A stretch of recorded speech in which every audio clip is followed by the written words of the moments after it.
ప్రతిపక్ష హోదా లేని ఒక ప్రతిపక్షం ఉంది. ఆ ప్రతిపక్షం ఏంటి అంటే వాళ్ళ గుర్తు ఏమిటి అన్నది అందరూ మర్చిపోయారు ఇంచుమించు. నాకు తెలిసి ఇప్పుడు వాళ్ళ గుర్తు గొడ్డలి అనుకుంటున్నారు అందరూ. అది ఖచ్చితంగా, ఎందుకంటే ఆయన పేరులో గన్ను ఉంది, పార్టీ గుర్తులో గొడ్డలు ఉంటే బెటర్ అని, అలా వెళ్తేనే బాగుంటుంది అనే ఉద్దేశంలో వాళ్ళు కూడా వెళ్తున్నట్టే కనిపిస్తుంది మనకి. ఈరోజు మనం చూసుకున్నట్టయితే ఎంతో అభిమానంతో, అంటే ఆయన మాటలన్నీ ఎలా వస్తాయనంటే గుండెలో నుంచి మనసులో నుంచి రావు, నాలుక మీద నుంచి వస్తాయి. నా ఎస్టీలు, నా ఎస్సీలు, నా బీసీలు అని అవి మాటల వరకే పరిమితమైనటువంటి ఆ మాటలు ఈరోజు చూసుకున్నట్టయితే అధికారం రాకముందు మనిషి మాటలు వేరు, అధికారం వచ్చిన తర్వాత మనిషి మాటలు వేరు. అందుకనే మన పెద్దవాళ్ళు చెప్పేవాళ్ళు, ఒక మనిషి మనస్తత్వం తెలుసుకోవాలి అంటే అధికారం ఇచ్చి చూడు అని. అధికారం ఇచ్చారు, అది పొరపాటు అయ్యిందని ప్రజలు గమనించే మొన్నసారి 11 సీట్లు ఇచ్చి పక్కన పెట్టారు. అధికారం ఇచ్చిన తర్వాత, అధికారం ఇవ్వక ముందు మాట్లాడిన మాటలు వేరు, అధికారం ఇచ్చిన తర్వాత మాట్లాడిన మాటలు వేరు. ఎస్టీ ఎస్సీలను ఎంత వేపుకు తిన్నారు అని అంటే నిజంగా చాలా దారుణంగా. ఎందుకంటే ఎవరికీ చెప్పుకోలేక, ఎవరి దగ్గరికి వెళ్ళాలో తెలియక, మనకి ఎవరు న్యాయం చేస్తారు అని ఎదురు చూస్తూ, అంటే ఎలా ఉంటుందంటే రాముడి దగ్గర ఉడత ఒకరోజు బాధపడిందంట. రాముడు బాణం పెక్కు పెట్టేటప్పుడు భూమి మీద పెడతాడు. అప్పుడు ఉడత అక్కడ ఉంటే ఉడత వీప్ మీద ఆ బాణం మోపడం పొరపాటున జరిగింది రాముడికి. ఆ ఉడత భారం అలా మోస్తూ తనకి గాయం అవుతున్నా మాట్లాడట్లేదంట. వెంటనే రాముడు పొరపాటుని ఇలా చూసిన వెంటనే, ఏంటమ్మా నువ్వు ఇంత భారం భరిస్తున్నావా, పొరపాటు ఒక్క మాట అంటే నేను తీసేస్తాను కదా, చూసుకోలేదు కదా అన్నాడట రాముడు. అప్పుడు ఉడత ఒక మాట అన్నదంట, నాకే కష్టం వచ్చినా రామా అని పిలిచేదాన్ని, రాముడి వల్లే కష్టం వస్తే నేను ఎవరికి చెప్పుకుంటాను అని. గ్రామాల్లో ఎప్పుడు కూడా ప్రభుత్వం మనకి ఆసరాగా ఉంటుంది, మనకి బలం, మన ప్రభుత్వం మనకు భరోసా ఇస్తుందని ఎస్టీ ఎస్సీలు ఎక్కువగా ఎదురు చూస్తారు. మీరు చూడండి కావాలంటే ఎస్టీ ఎస్సీల్లో ఏ ప్రాబ్లం వచ్చినా ఎస్టీలు అయితే ఐటీడీ ఆఫీస్కి వెళ్ళి, ఎస్సీలు అయితే ఖచ్చితంగా కలెక్టర్ గారికి, వాళ్ళతో ఎస్సీ సొసైటీలోకి వెళ్ళి వాళ్ళ బాధలు, వాళ్ళ కష్టాలు నష్టాలు చెప్పుకొని మాకు ఈ విధంగా జరిగిద్ది అని చెప్తారు. మాకు పొలం లేదు ఇవ్వండి, మాకు ఇల్లు లేదు ఇవ్వండి, మాకు చాలా ఇబ్బందుల్లో ఉన్నాం, ఆర్థిక భరోసా కావాలి అని ఇస్తున్నటువంటి వాళ్ళకి వాళ్ళ దగ్గరే పొలాలు లాక్కొని, వాళ్ళనే జైలు పాలు చేసి, వాళ్ళనే కొట్టి, వాళ్ళనే హింసిస్తుంటే ఇంకా ప్రభుత్వమే ఇలా చేస్తే మేము ఎవరికి చెప్పుకోవాలి భగవంతుడా అని లాస్ట్ టైం గత 5 సంవత్సరాలు ఎంత బాధపడ్డారో మీరందరూ కూడా చూశారు. ముఖ్యంగా ఏదైనా ఒక మాట మాట్లాడితే, సోషల్ మీడియాలో ఒక మాట మాట్లాడితే వాళ్ళని వేధించడం, న్యాయం అడిగినందుకు ఎంతో విజ్ఞతతో ఉండి చదువుకున్న ఒక డాక్టర్ని నడి రోడ్డు మీద అవమానపరిచి అతనికతనే చచ్చిపోయే విధంగా, అంటే అది నిజంగా చాలామంది ఆయన చనిపోయాడు అంటారు కానీ వీళ్ళు హత్య చేశారని మాత్రం నేను ఖచ్చితంగా చెప్పగలను. 1 కాదు 2 కాదు, ఎస్టీలు అయితేనేమి, ఎస్సీలను అయితేనేమి విపరీతంగా. ఎస్టీలు అయితే నేను ఎక్కువ ఉదాహరణలు చెప్పను, 2 చెప్పదలుచుకున్నాను. ఎందుకనంటే మనం ఎస్టీల దగ్గరకు వచ్చేటప్పటికి ఒక మహిళ తను న్యాయం అడిగింది అని, కేవలం న్యాయం అడిగింది, ఆమె ఇంకేమీ అడగలేదు. అలాంటి మహిళని పల్నాడు జిల్లాలో నకరికల్ మండలంలో పాపం ఆవిడ్ని, అది మంత్రిభాయ్ ఆవిడ పేరు, పాపం ఆవిడ లంబాడి అంటే సుగాలి జాతికి చెందిన ఆవిడని ట్రాక్టర్తో తొక్కించారు. కేవలం ఆవిడ పొలం ఆవిడకు వదిలేయమన్నందుకు, ఆవిడ ఒక న్యాయం అడిగినందుకు. అలాగే మా సోదరుడు, ఎందుకంటే తాను పాపం ఎరుకల కులంకి సంబంధించినటువంటి మహేష్ అన్న మా సోదరుడు న్యాయం అడిగినందుకు ఆయన మీద మూత్రం పోసి మరీ హింసించి, అంటే ఎంత దారుణమైన చర్యలు చేశారో మీరు తెలుసు. ఈరోజు చూసుకున్నట్టయితే ఇకపోతే ఎస్సీలని తండోపతండాలు, ఒక డాక్టర్ గారు అయితేనేమి, అలాగే ప్రొఫెసర్లు అయితేనేమి, ఆ టీచర్లు అయితేనేమి, ఇవన్నీ మనం చూసుకుంటూ వచ్చాం. అయితే ఇతనికి ఆయన తాలూకా కేడర్ మీద అనంతమైనటువంటి ప్రేమ ఉంటుంది. ఆ అనంతమైన ప్రేమలో కూడా అనంతబాబు గారు ఒకరు ఉన్నారు. ఎందుకనంటే ఎమ్మెల్సీగా ఆయన మాతో పాటు కౌన్సిల్కి వస్తూ ఉంటే నిజంగా సభ్య సమాజంలో పుట్టిన ఒక మహిళగా తలదించుకొని సిగ్గుపడ్డాం అందరం. ఆయన వచ్చి ఆయన చట్టాలు చేస్తారా, ఆయన నీతులు చెప్తాడా, ఆయన అక్కడికి వచ్చి ధర్నాలు చేస్తాడా? ఆయన అక్కడికి వచ్చి ప్లకార్డులు పట్టుకుంటాడా? ఇది జగన్మోహన్ రెడ్డి చూస్తూ ఊరుకుంటాడంటే అంటే నీ తాలూకా ఉద్దేశం ఏంటి? ఎవరినైనా చంపు, ఎవరినైనా దోచుకో, ఎవరిని అలాగే దాచుకో, ఇదే మన తాలూకా సిద్ధాంతం, మనది గొడ్డల పార్టీ, మనం ఇలాగే ఉండాలని చెప్పటమా? ఇవేనా నీతులు చెప్పటం? ఎంత దారుణం అంటే కనీసం ఒక మనిషిని చంపి, ఇంకా ఏమిటి అంటే గత 5 సంవత్సరాలుగా సీసీ ఫుటేజీలు తీయలేదంట పాత పోలీసులు. అంటే పోలీసుల మీద ఎంత ప్రెషర్ ఉందో మీరు ఆలోచించండి. అదే పోలీసులు ఈరోజు 60 సీసీటీవీ ఫుటేజీలు తీసుకొచ్చి మన దగ్గర పెట్టారు. మరి అప్పుడు ఎందుకు తీయలేకపోయారు? అంటే వాళ్ళని ఎంత హింసించి ఉంటారు, వాళ్ళు ఎంత బాధ పెట్టి ఉంటారు. సీసీ ఫుటేజీలు తీసిన ఫుటేజీలు కూడా 2, 3 తీసి అవి చీకట్లో తీశారు. అంటే మనుషులను ఎలా గుర్తుపడతారు? ఒక మనిషిని తీసుకెళ్ళి చంపేసి నీకు ఎంత ధైర్యం ఉంటే తీసుకెళ్ళి మళ్ళీ డోర్ డెలివరీ చేస్తావు? అంటే అది బరితెకంపు కాదా? అది నిజంగా నన్ను ఏమీ చేయలేరన్న నిర్లక్ష్య ధోరణి కాదా? ఒక దళితుడే కదా, ఒక డ్రైవరే కదా, నేను చంపాడు ఇంటి ముందు పడేస్తాను, ఏం చేసుకుంటాడో చేసుకోమనే కదా మీరు సవాల్ ఇస్తున్నట్టు తీసుకెళ్ళి పడేస్తారు ఆ డ్రైవర్ని. ఆ తల్లిదండ్రులు బాధపడితే ఎక్కడో చచ్చిపోతే తీసుకొచ్చి మీకు నేను సాయం చేశానని మళ్ళీ వాళ్ళ దగ్గర మాట్లాడతారా? ఎంత దారుణం అండి. ఈరోజు చూసుకున్నట్టయితే అతని మీద 31 గాయాలున్నాయి. ఆ ఒంటి మీద ఒక 3 గాయాలు లోతుగా ఉన్నాయి. ఆయన భుజం మీద గోళ్లతో గీకేసినటువంటి గీర్లున్నాయి. చూసుకున్నట్టయితే ఆ ధర్మపత్ని కూడా సహకరించింది అంటే ఏమనాలి అసలు? ఎక్కడైనా ఈ దారుణం ఉందా? భార్యాభర్తలు కలిపి చంపేస్తారా? చంపేసి తీసుకెళ్ళి డోర్ డెలివరీ పడేస్తారా? పడేసి ఈరోజు మళ్ళీ తిరిగి ఎవరైనా సాక్షులు చెప్తారు అంటే వాళ్ళని చంపేస్తామంటారా? 3 లక్షల రూపాయలు ఇస్తామని చెప్తారా? మీరు మాకు వ్యతిరేకంగా సాక్ష్యం చెప్తే భూమి మీద ఉండరు అని బెదిరిస్తారా? అంటే యథా రాజా తదా ప్రజ. నిన్న లేదు మొన్న మీ బాబాయ్ హత్య కేసులో, అది హత్య కేసు కాదు, మర్చిపోయాం మనం, గుండెపోటు కదా, గుండెపోటు వచ్చింది వాళ్ళ బాబాయ్కి. ఆ గుండెలపోటు ఆ కూతురు వచ్చినంత వరకు అది గుండెపోటుగానే మార్చుకుంటూ వచ్చారు. గుండెపోటుగానే మనిషిని కుట్టేశారు. గుండెపోటనే మనిషి ఆ రక్తం అంతా తుడిచేశారు. గుండెపోటనే చెప్పి మనిషిని మొత్తం ప్యాక్ చేసేసారు. గుండెపోటని మొత్తం అతని శవయాత్రకు కూడా తీసుకెళ్ళిపోతున్న సమయంలో ఆ భార్య కూతురు వచ్చి చూసి ఆమె పాపం బాధపడి ఏంటి ఇన్ని ఉన్నాయి దెబ్బలు అని ఆమె పోస్ట్ మార్టంకి పంపిస్తే అప్పుడు తెలిసింది ఇది గొడ్డలిపోటు అని. ఎవరు చేశారు అని అంటే పెద్ద నంగనాచిలాగా మహా చంద్రబాబు నాయుడు గారి మీదకి వచ్చారు ఆ రోజు. అంటే ఎలాగైనా మార్చడంలో బమ్మిని తిమ్మి చేయడంలో నువ్వు సిద్ధహస్తుడివని ఆ రోజే అందరూ తెలుసుకోలేకపోయారు. మా చంద్రబాబు నాయుడు గారి మీద పెట్టి ఆయనే చేశారు అని కళ్ళబొల్లు మాటలతో దొంగ ఏడుపులతో అందరినీ నమ్మించడానికి ఊర్లోకి బయలుదేరాడు. ఈరోజు చూసుకున్నట్టయితే సొంత తల్లి, చెల్లి, చిన్నాన్న కూతురు, ఆ చెల్లి వీళ్ళందరూ కూడా ఇతనే చంపించాడు అని క్లియర్గా చెప్తున్నారు ఈరోజు. అక్కడ కూడా సాక్షులు ఎవరైనా చెప్తారు అని బయటకు రాగానే తర్వాత రోజు సాక్షి చనిపోవటం పెద్ద మిరైకిల్. అది ఎలా చనిపోతున్నాడంటే ఎవరికీ తెలియదు. ఆత్మహత్య చేసుకుంటున్నారంటారు కొందరు, కడుపుల నొప్పితో తాళలేక చనిపోయాడు అంటారు కొందరు. అంటే సాక్షుల్ని ప్రభావితం చేసి కోర్టుకు రానివ్వకుండా ఏ విధంగా జగన్మోహన్ రెడ్డి ప్లాన్ చేసి సాక్షుల్ని చంపించేవాళ్ళు ఈరోజు మీ శిష్యుడు ఎంత శిష్యుడు అంటే అనంతమైనటువంటి ప్రేమ ఉన్న మీ అనంతబాబుకి ఈరోజు సాక్షుల్ని మొత్తం అంతా మేనేజ్ చేస్తున్నారు.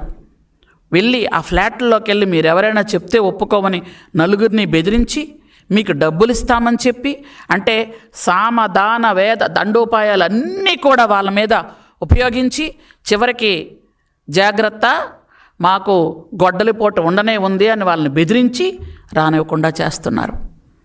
అంటే అనంతబాబు భార్యతో సహా ఇంకా ఎంతమంది ఉన్నారు?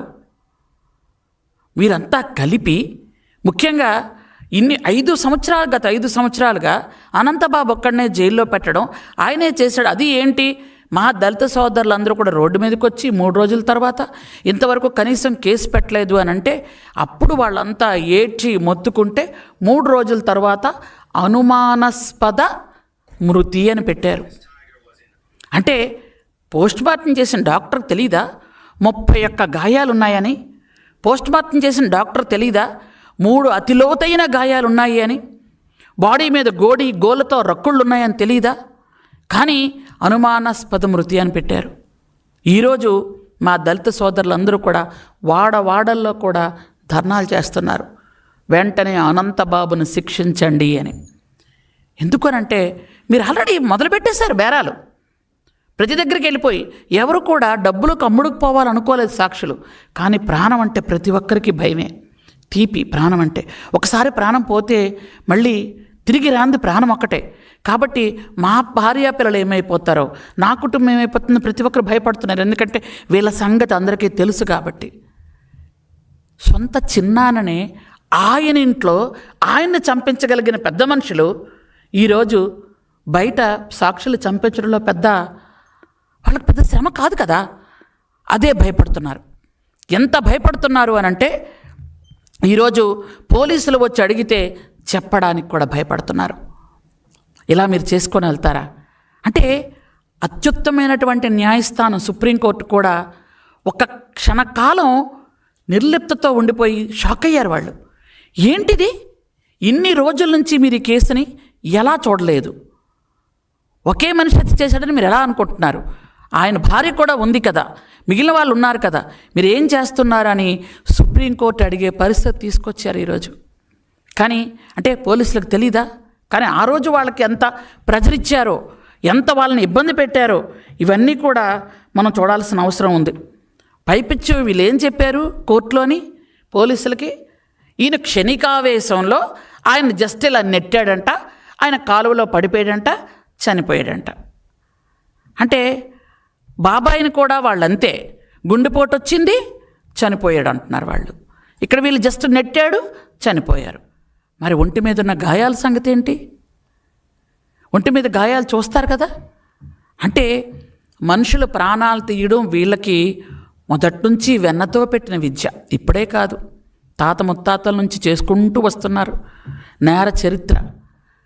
దళితుల దగ్గర భూములు లాక్కోవడం, అలాగే పేదవాళ్ళ దగ్గర భూములు లాక్కోవడం, పేదవాళ్ళను కొట్టడం, కాదు అంటే చంపడం, అవసరం అనుకుంటే ఎటువంటి దానికైనా ముందుకు వెళ్ళడం, ఆస్తి ఇవ్వబడుతుంది అని తన సొంత చెల్లిని కూడా తన తండ్రికి పుట్టలేదు అని ఒక నీచమైన రాతలు రాయించడం అంటే ఇంకంతకన్నా దౌర్భాగ్యం ఏముంటుందండి సమాజంలో?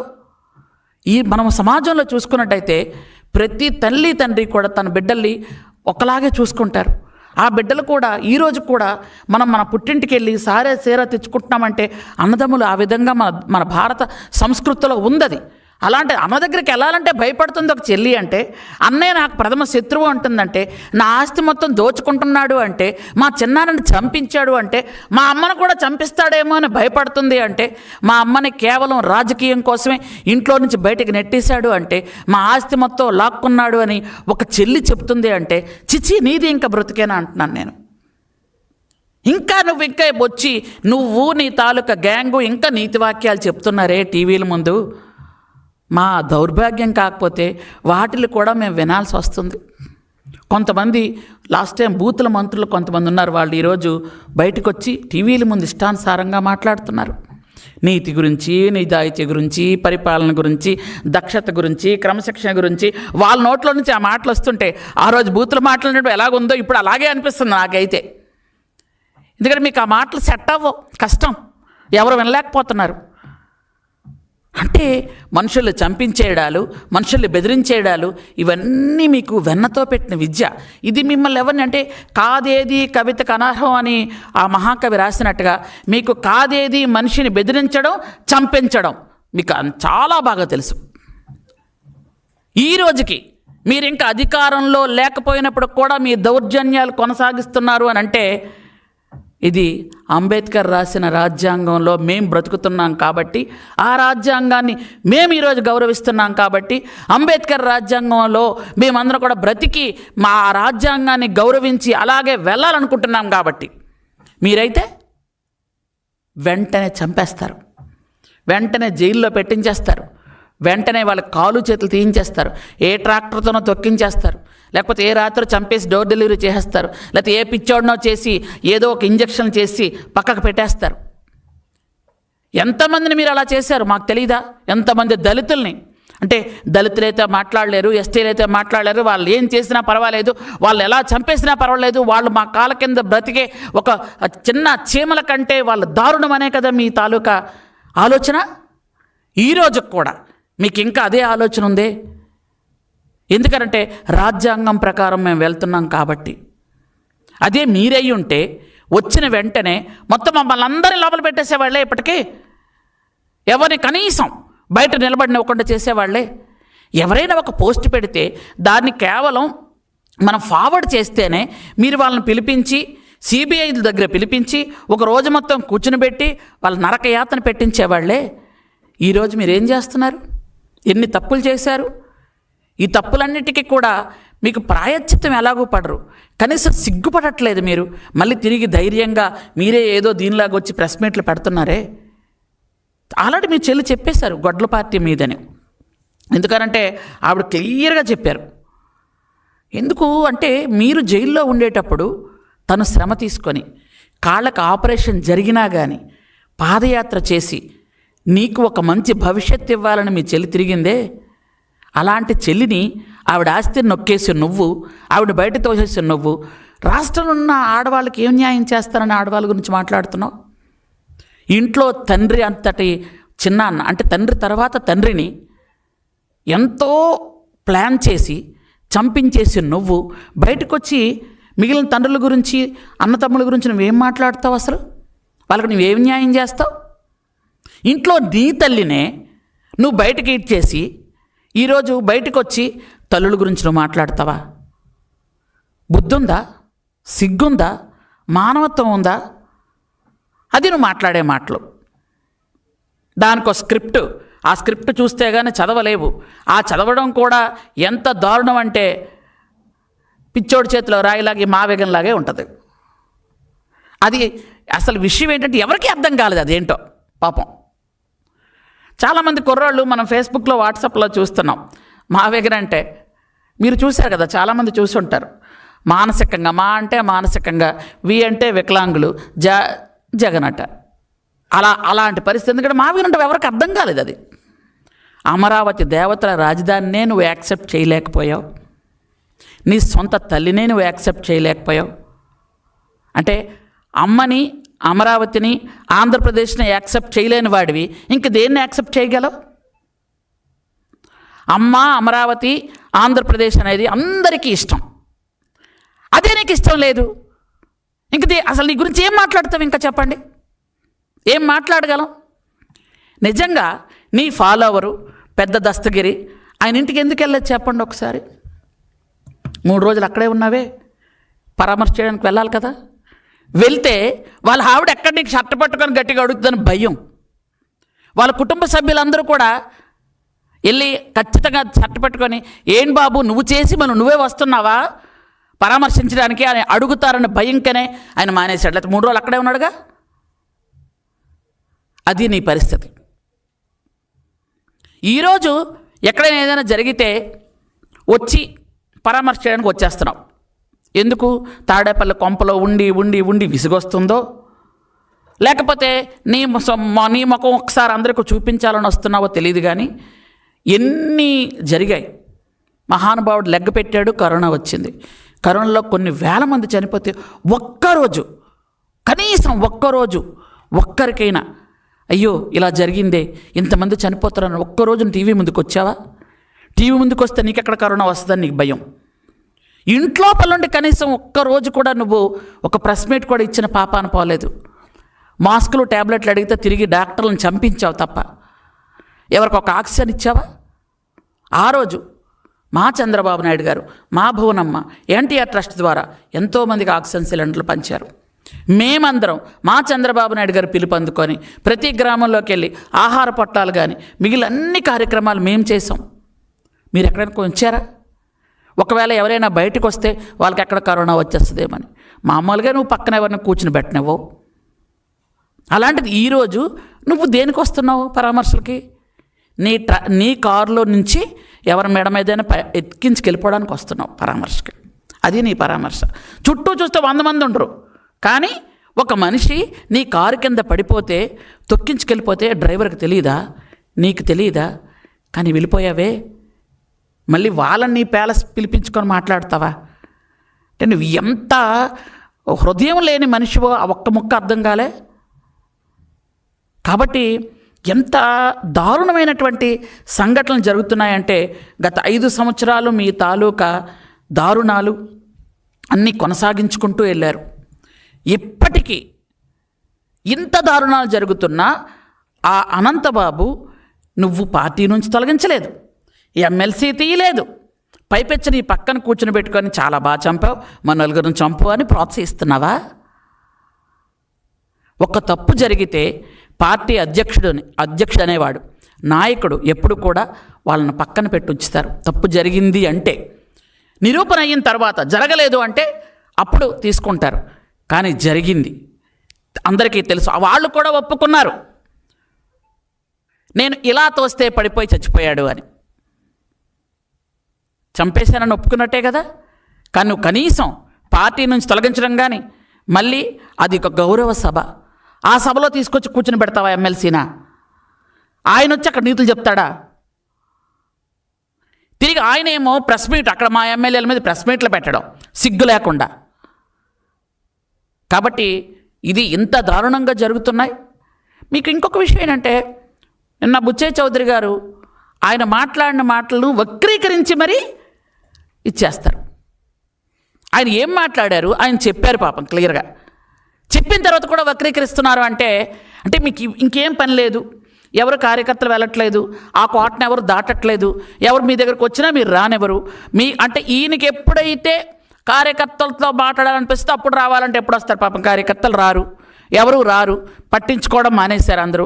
పోనీ ఏదో ఆ 11 మంది ఎమ్మెల్యేలు పోనీ వస్తారు అంటే ఆ 10 మందిని రానివ్వడం మానేశావు. అసెంబ్లీకి వెళ్ళొద్దన్నారు, వాళ్ళకి పని లేదు. కాబట్టి ఇలాంటివి ఏదో ఒకటి పేపర్లోకి రావాలి, టీవీలోకి రావాలి అని మా లాంటి ఎవరో ఒకరిని ఎమ్మెల్యేలనో ఎమ్మెల్సీలనో మంత్రులనో పట్టుకొని తిట్టడం ఒక్కటే పనిగా పెట్టుకున్నారు.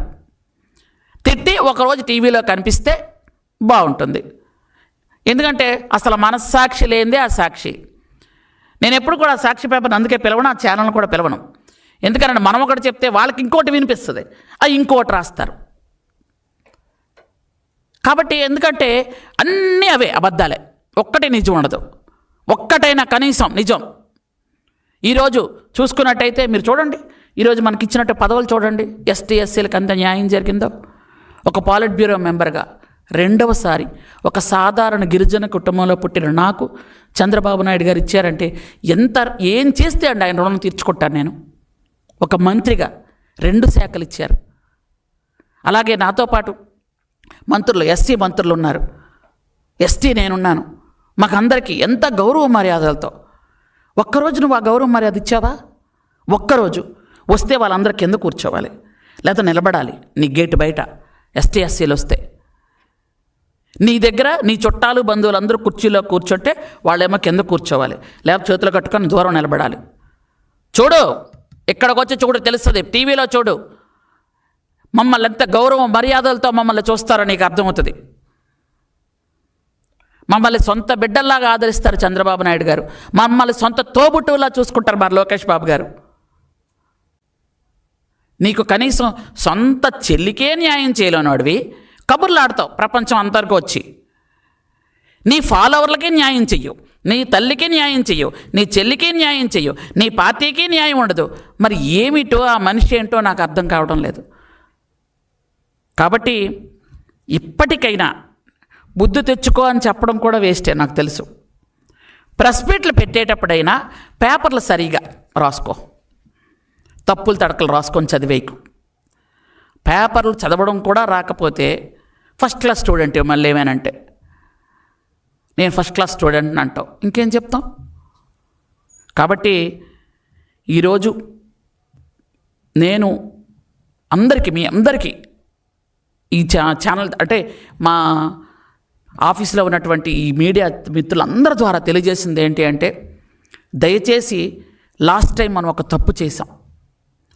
ఒక్క ఛాన్స్ అనే మాటకి మన అందరం కూడా చాలామంది అనుకున్నారు తండ్రి లేని బిడ్డ, తల్లి చెల్లి కూడా వచ్చి ఏదో పాపం తిరుగుతున్నారు. ఇవన్నీ చూసి ఒక్క ఛాన్స్ అనే ఒకే ఒక్క మాటకి మనందరం కూడా పోనీలే అని ఒక ఛాన్స్ ఇచ్చారు. ఇచ్చిన తర్వాత 20 ఏళ్ళు రాష్ట్రాన్ని వెనక పంపించారు. మనం అందరం నరకం అనుభవించాం, బాధలు పడ్డాం. మళ్ళీ దయచేసి ఎవరు కూడా ఆ తప్పు చేయడానికి ముందుకు రారు, నాకు తెలుసు. కానీ ఇంకా ఎలా అంటే గొడ్డలు పట్టుకొని రప్పా అని పరిగెడుతున్నారు కొంతమంది, ఇంకా కత్తులు పట్టుకొని ఆ పార్టీలో.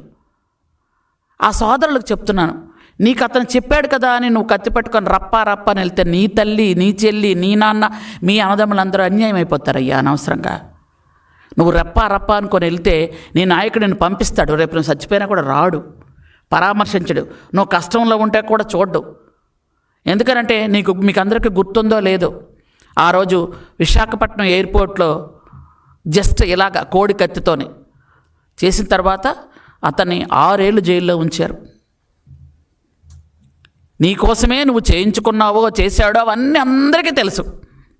కాబట్టి అతనికి ఇంకా నమ్ముకొని కొంతమంది ఎవరైతే పిచ్చిగా అభిమానిస్తున్న కార్యకర్తలు ఉన్నారో ఆ జెండాలు పట్టుకొని, ఆ కత్తులు పట్టుకొని, ఆ కటారాలు పట్టుకొని రోడ్డు మీదకి వచ్చి ప్రజల్ని భయభ్రాంతులు చేయకండి. మీ కుటుంబాలు నష్టపోతాయి. ఈరోజు అమరావతి రాజధానిగా ఉన్న మన ఆంధ్రప్రదేశ్లో మనందరం కూడా చంద్రబాబు నాయుడు గారి పరిపాలనలో సురక్షితంగా ఉన్నాం. మనందరం కూడా కలిసి మెలిసి బ్రతుకుతున్నాం. ఈ విధంగా ఉండండి. మళ్ళీ కూటమి ప్రభుత్వం రావాలని మనందరం కూడా మనస్ఫూర్తిగా కోరుకుంటున్నాం. అతన్ని నమ్ముకొని కొంతమంది అమాయకమైనటువంటి ఎవరైతే ఉన్నారో ఆయన తాలూకా మనుషులు ఎవరు రావట్లేదు, మీరు గమనించండి. ఎవరు ఎస్టీలు ఉన్నారో, ఎవరు ఎస్సీలు ఉన్నారో, ఎవరు పేద బీసీలు ఉన్నారో వాళ్ళకే కత్తులు ఇచ్చి పంపిస్తున్నారు. వాళ్ళ జైల్లోకి వెళ్ళినా పట్టించుకున్న నాదుడు ఉన్నాడు.